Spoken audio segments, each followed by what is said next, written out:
my name is Fred, and for today I thought I would share my February book haul with you. Now, I may have exaggerated slightly with my book purchasing this month, but I figured my internet access would be somewhat limited over the next few weeks, so I'll just read a whole bunch and hopefully things will, even out, things will just work out. So without further ado, here are the books that I've acquired over the month of February. So the first book that I picked up is I'll Give You the Sun by Jandy Nelson. Now this follows the story of twins Noah and Jude, who at 13 are inseparable, they're the best friends in the world, but then 3 years later something happens and at 16 they're barely speaking to each other. So Noah tells the story of the past and Jude tells the story of the present. And as the inside flap says, each twin only has half the story, and if they could somehow find their way back to each other, they could remake their world. Now, I know this book is greatly loved here on BookTube, and so I look forward to diving in, and I hope to enjoy it as much as everybody else seems to. Next, I have Memoirs of a Teenage Amnesiac by Gabrielle Zevin. This follows the story of Naomi, who after falling down a flight of stairs and hitting her head, loses her memories of the past 4 years. Naomi must now live with the fact that she knows nothing of her parents' divorce, of her parents' new lives, of her boyfriend, and of her best friend. She also sort of has to face the fact of who she feels at the moment versus who she was and who everybody else expects her to continue being. And there's also a hint of a new love interest, and so I think that this book could be pretty interesting, and I was also a big fan of Gabrielle Zevin's other novel, Elsewhere. And then I have Room by Donoghue. And so I think the story is told from the perspective of 5-year-old Jack. To him, the room where he lives, where he grew up, is all he knows. It's all he's ever seen. But to his ma, the room has been her prison for the past 7 years. That's all I know, and that's all I want to know. I'm guessing there's probably some kidnap and some rape that's involved in this story, but I've just heard that this book is so gripping and remarkable that I really look forward to getting to it. Then I have Splintered by A.G. Howard. Now this book is inspired by Lewis Carroll's Alice's Adventures in Wonderland. It follows the story of Alyssa, whose great-great-great-grandmother was the inspiration between Carroll's character, Alice. And since then, it seems like madness has run in her family. Her mother is presently at an institution, and to make life even more awesome, Alyssa herself has begun to hear the thoughts of plants and insects. So I've heard some pretty great things about this series, and I'm hoping to maybe get a more dark and twisted sense of Wonderland. We'll see. Plus, the font in this book is purple, which I'm not gonna lie, is pretty awesome. Then I have Stolen by Lucy Christopher. Now my cousin told me that I absolutely had to pick up this book. It follows the story of Gemma, who gets abducted from an airport and is then forced to live with her captor.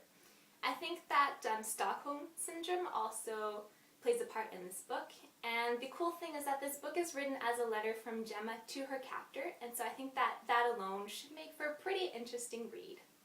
Now, if you've seen my more recent videos, you'll know that I just started reading the Harry Potter books, and since I've become newly obsessed, I just had to pick up the Hogwarts Library Collection by J.K. Rowling, and so this includes the Tales of Beedle the Bard, which are fairy tales from the Wizarding World, and I just think this book is so adorable. It's so tiny and compact, and it kind of looks like it's well loved and old. I mean, the coloring makes it seem like it's a little bit dirty, but I just think it's a gorgeous book to have on my shelf. I've also got Quidditch Through the Ages and Fantastic Beasts and Where to Find Them. And so I'm positive that once I finish the last book, I'll probably want to dive into these just to preserve the Harry Potter magic a little while longer. Then I have Between the Lines by Jodi Picoult and Samantha Van Leer. Now, I'm a huge fan of Jodi Picoult's adult novels, and so I thought I'd give this one a try. It's co-written by her daughter, and this story sort of gives me a bit of an Inkheart vibe, which I think I'll enjoy. So this follows the story of Delilah, who escapes reality by rereading one of her favorite fairy tales. And she can't help but feel like the characters seem so real, and as it turns out, they are. The characters of the book have a life, while the book is not being read, and it seems like Delilah might just be falling in love with the prince of the story. And another cool thing about this book is that the font is colored like blue and green, and there are also some pretty impressive illustrations throughout the book, as well as these little silhouettes throughout the text. So so I really do look forward to getting to this, and I think there might actually be a sequel coming out sometime soon. Next is The DUFF by Kody Keplinger, the designated ugly fat friend. So I saw the movie trailer for this, and I thought it seemed like a fun and hilarious read, and I really do want to get to the book before seeing the movie, so here we have it. Next was a bit of an impulse purchase, I'll admit. I saw the book on the shelf and just picked it up. Story of my life when I enter a bookstore. And that would be Angelfall by Suzanne E. This follows the story of what would happen when the angels of the apocalypse come down to Earth. The main character, Penryn's sister, gets abducted, and she will stop at nothing to get her sister back, even if that means teaming up with her enemy. Now, I don't have very much experience reading stories with angels, and so I think that this would be pretty interesting, and I also know that this book is also well loved here on BookTube. Then I have The Book of Lost Things by Connolly. I first heard about this book from Karina over at Karina E, and her love for this book just made me want to pick it up. It follows the story of David, who after the death of his mother, escapes into his imagination and into his books. However, David then finds himself propelled into this reality populated by the heroes and the monsters of his books. I hear that it's an enchanting read and that it deals with all the darker aspects of our fairy tales. Next, I have a story that is described as a book for book lovers, and that is The Storied Life of A.J. Fikry by Gabrielle Zevin. This follows the story of A.J. Fikry, whose life isn't going quite as he expected. His wife, unfortunately, has just passed away, his bookstore is not doing so well, and his most prized possession has been stolen.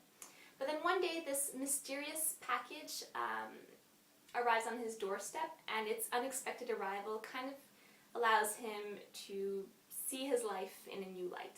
I'm a fan of Zevin's writing, and so I really look forward to diving into this book.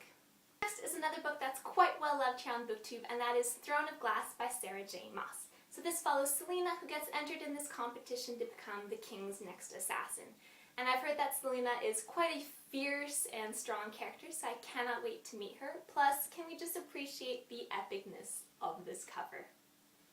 And lastly, I have Pathfinder, book 1 in the Todd Hunter Moon series by Angie Sage. And so this story takes place in the same world as her Septimus Heap series, and I look forward to seeing what some of the original characters are up to, and Angie Sage's writing is always enjoyable and fun to read.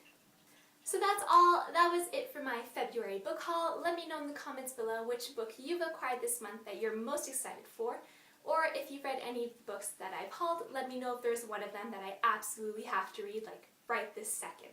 So as always, thank you so much for watching, and I'll see you with another video soon. Bye!